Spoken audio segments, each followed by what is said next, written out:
Base teórica de diseño. Diseño de caída inclinada. Estando en el programa, vamos al menú Ayuda. Diseño hidráulico de caída inclinada.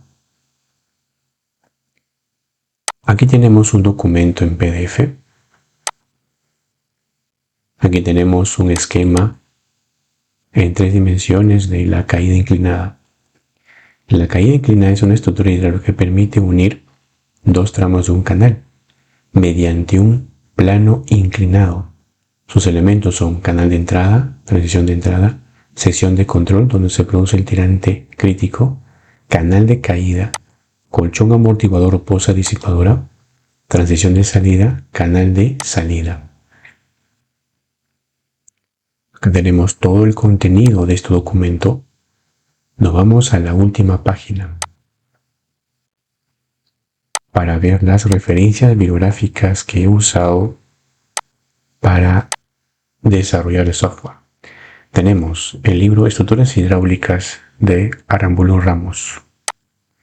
La tesis Análisis de estructuras hidráulicas bajo régimen supercrítico paliceo asistido de rápidas del ingeniero de Paz Blácido, Ancash Huaraz. El libro del USBR, Design of Small Canal Structure, diseño de pequeñas presas del USBR también.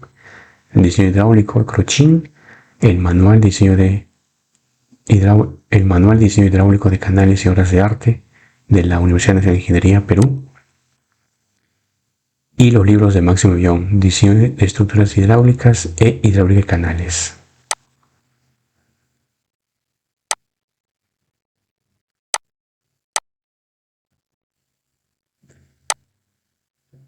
Aquí tenemos la parte inicio del documento, generalidades, definición, elementos de una caída, ya lo expliqué hace un rato, sección de control. La sección de control de la caída inclinada vendría a ser este punto, es decir, donde se produce un tirante crítico. Antes de esta sección, que viene a ser la sección 2, se produce un desnivel de altura UF.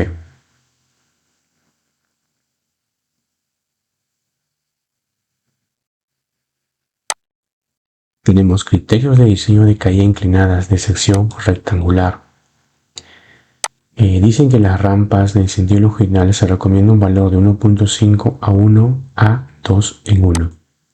Tenemos el cálculo del ancho del canal de la caída, el caudal en función de la altura de energía.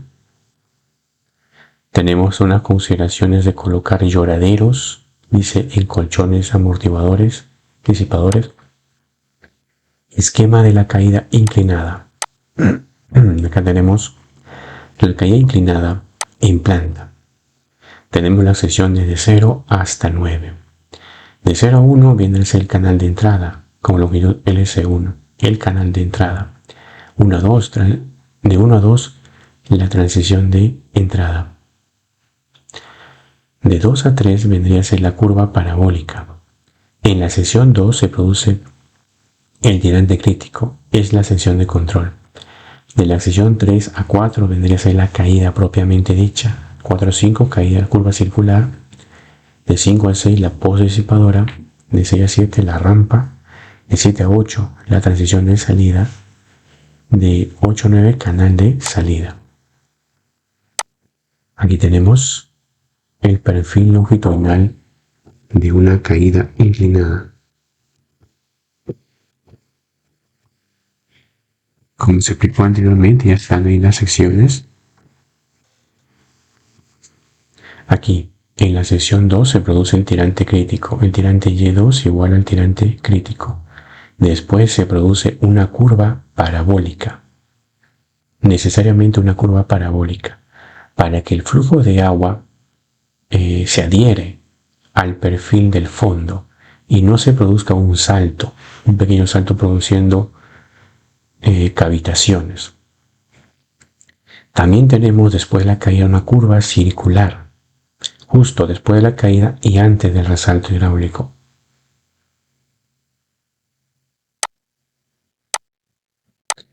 Tenemos el tirante Y1, Y2, D4, D5, Y6, Y7, Y8 y el tirante YN1. El tirante YN1 es el tirante normal en el canal de entrada y YN2 es el tirante normal en el canal de salida. El tirante Y1 es aproximadamente igual al tirante YN1, o sea, el tirante normal del canal de entrada. Y igualmente en el canal de salida, el tirante Y7, Y8 es aproximadamente igual al tirante YN2 del canal de salida. Tengan presente que en este caso, tanto el canal de entrada como el canal de salida están en flujo subcrítico. Por eso es que se producen tirantes normales. Se usa la ecuación de Manning para calcular el tirante Y1, Y2. Ya tenemos los esquemas del canal de aguas arriba y aguas abajo. Dice, diseño hidráulico del canal de entrada. Bueno, se usa la ecuación de Manning. Parámetros de la sección 1. Igual también el tirante crítico en 1. Diseño de canal de salida. También se usa la ecuación de Manning. Sus parámetros, sus tirantes críticos. Diseño de entrada de la caída inclinada. Calculamos el ancho del canal de la caída, BC.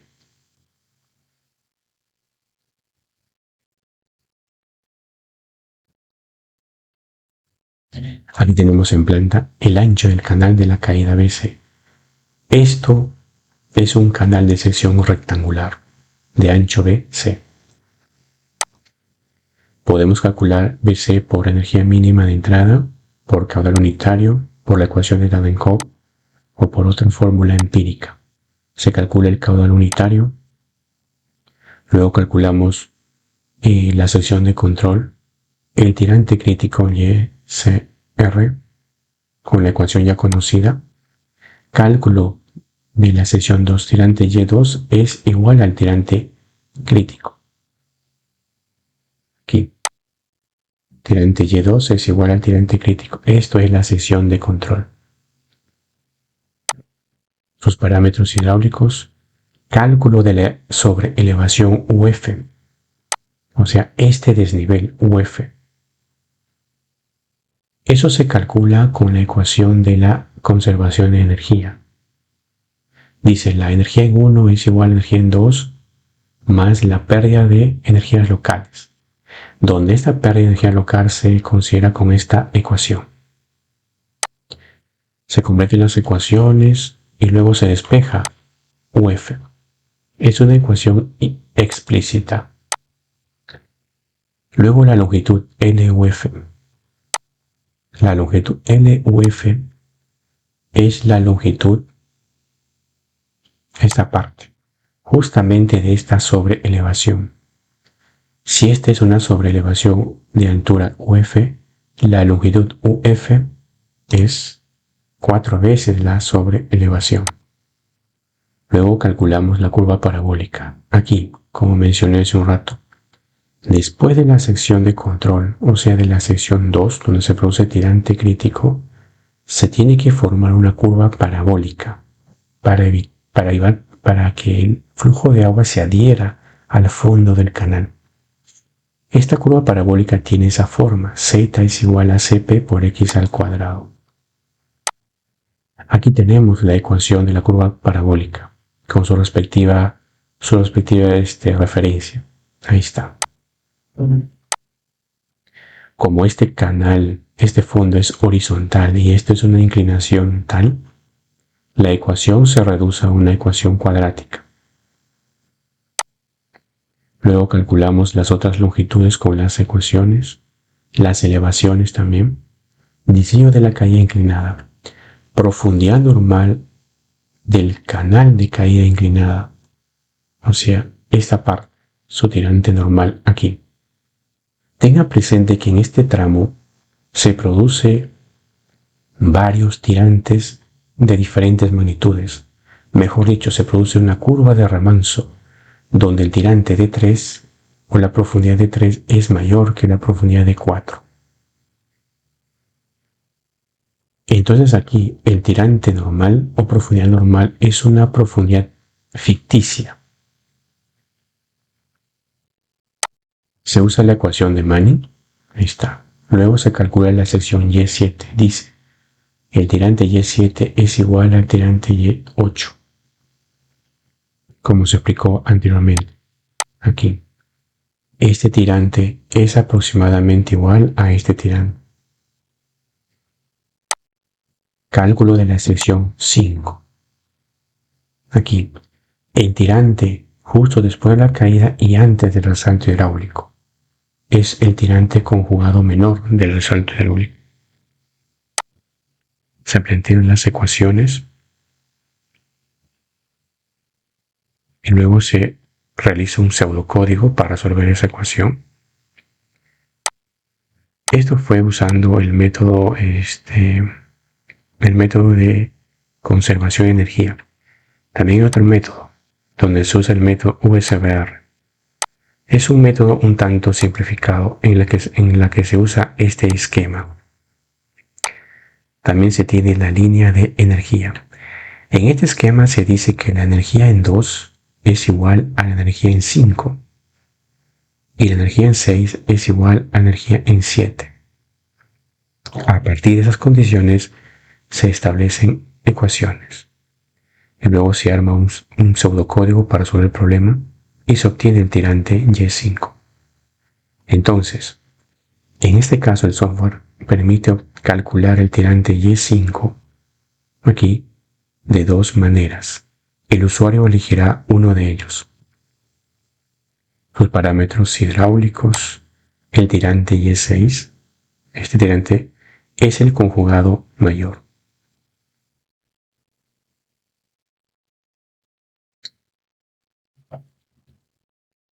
Profundidad de la poza disipadora. El HP es la diferencia del Y6 menos el Y7.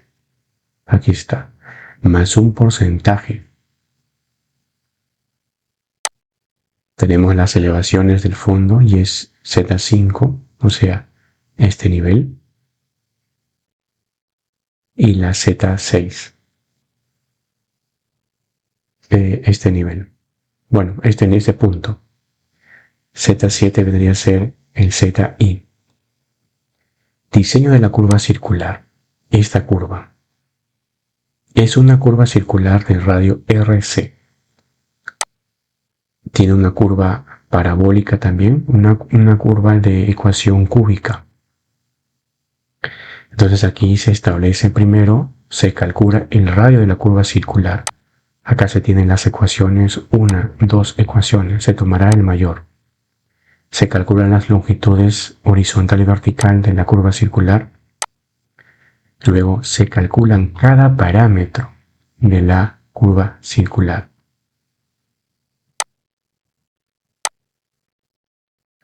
Dice, curvas de remanso del canal de caída. Ahora se va a calcular la profundidad de 3. Ya conocemos el tirante Y2 que es igual al tirante crítico. Aún no conocemos el D3. Miren, conocemos el Y2, el Y5. Aún no conocemos el D3 ni el D4. Con este procedimiento calculamos el D3 se calcula por conservación de energía. Se plantean las ecuaciones, luego se resuelve.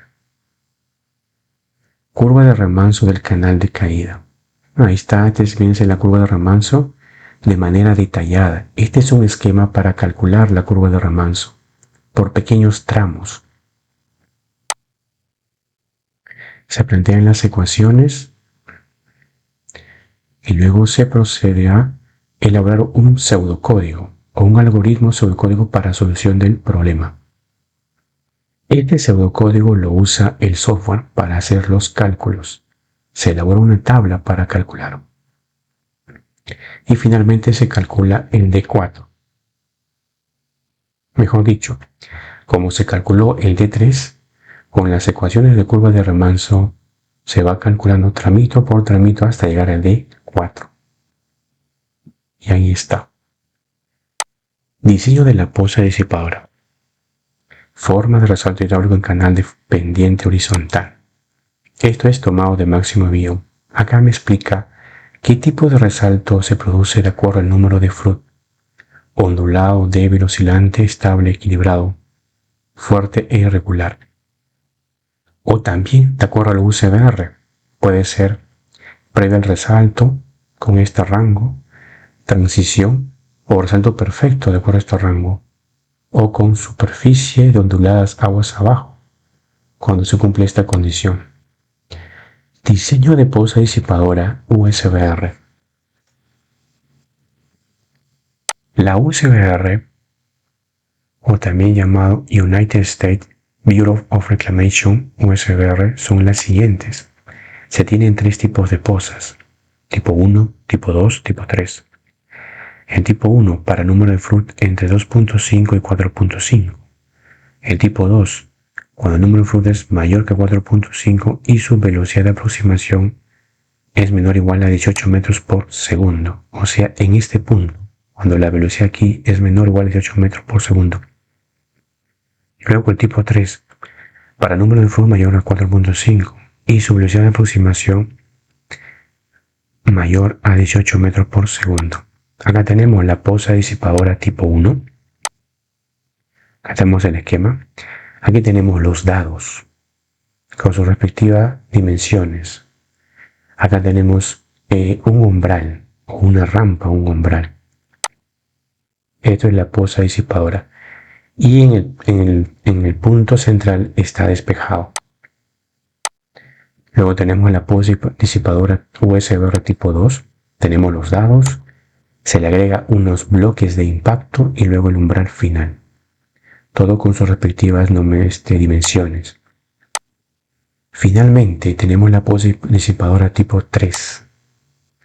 Tenemos los dados, tenemos el umbral final, pero en este caso es dentado. Y la parte central es despejado. La longitud de la poza disipadora LP, o sea, esta distancia desde la sección 5 a 6, se puede calcular con la curva del USBR de acuerdo al tipo de resalto hidráulico. Aquí tenemos una curva para el tipo 1. Para el tipo 2 tenemos otra curva. Y para el tipo 3 otra curva. Luego calculamos, dice diseño de los elementos de la poza disipadora. Ahí está. Elementos de la poza disipadora tipo 1.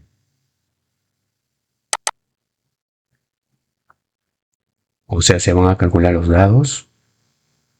Es decir, el SP, W, LS y la altura H1. Y también aquí el H2 y el ancho EU. Cada componente. Ahí están, todo con su respectiva ecuación. Elementos de la poza tipo 2.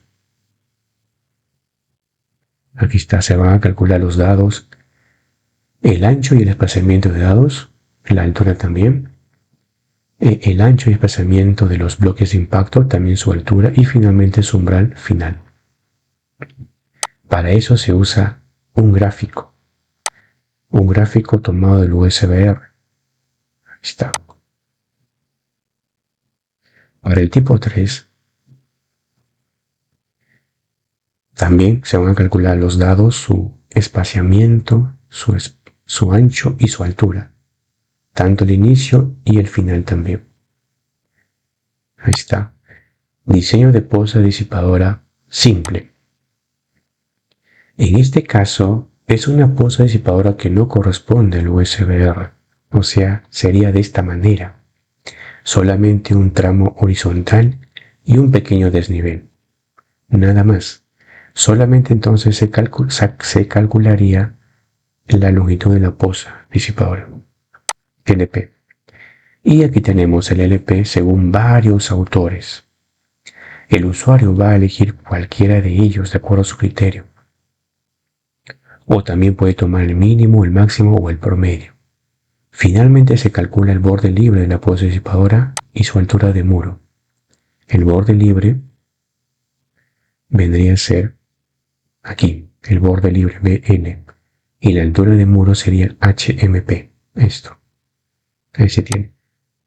Se calculan las transición de entrada, como es el mismo procedimiento para caída vertical. Ahí está, longitud y la pérdida de carga por transición de entrada. Longitud de transición de salida y pérdida de carga por transición de salida. Energía total en cada sección. De la misma forma, el canal caída vertical. Las elevaciones, la energía total en cada sección. Luego se calcula la inestabilidad de flujo en el canal de la rápida. Dice, de acuerdo con la referencia 2, o sea de la bibliografía, un flujo inestable presenta adición de aires al flujo, además de caracterizarse por la formación de una serie de ondas de remolino, trenes de ondas viajantes o pulsos conocidos como flujo pulsante. Es decir, que se va a producir en esta parte de la caída. Aquí se pueden formar algunas ondas de aire. Un flujo puede ser, este flujo puede ser a veces inestable. Entonces tenemos por varias formas. Tenemos por el número de Benderenikov y Montouri. Ahí está, todas las ecuaciones. Tenemos un gráfico de diseño. Tenemos por factor de forma pendiente de energía, también ahí está. Por Fedorov. Por Department of the Army, también ahí de la curva. Se tiene su ecuación. Por Arsenisville. Ahí está también. En este caso, por autor recomienda que cuando el flujo es inestable, se le recomienda hacer la sección transversal del canal de caída de esta forma.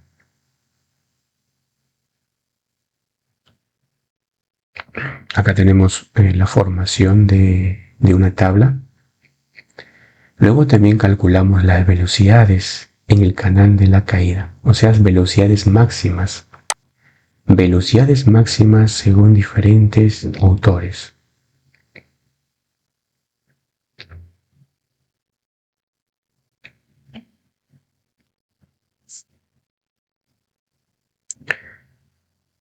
Tenemos varios autores. Tenemos por César Russell, dice que la velocidad máxima debe ser 4.40 metros por segundo en este tramo. Para F'C del concreto de 140. O la velocidad máxima debe ser de 7.40 para F'C 210. Según Ballarino, velocidad máxima debe ser 8 metros por segundo. O también puede ser 15 metros por segundo o más los de gran caudal. Lindsley dice que velocidad máxima es 12 metros por segundo. O también puede ser 3.6 metros por segundo para agua con sedimentos. Luego, el borde libre o profundidad del canal de la rápida. Aquí, el borde libre o el profundidad. Tenemos una ecuación, se forma una tabla ya que depende de la profundidad. Diseño estructural de la caída inclinada. La caída inclinada generalmente se debe, como es una estructura hidráulica, o sea, está en contacto con el agua, se debe diseñar usando el método elástico con control de fisuración para evitar algunas fisuras. En este caso mi software no hace dicho diseño, pero tengo otro software llamado 10 canales. Ahí se podrá realizar diseño estructural de canales abiertos. Y finalmente tenemos la bibliografía de referencia que se mencionó al inicio.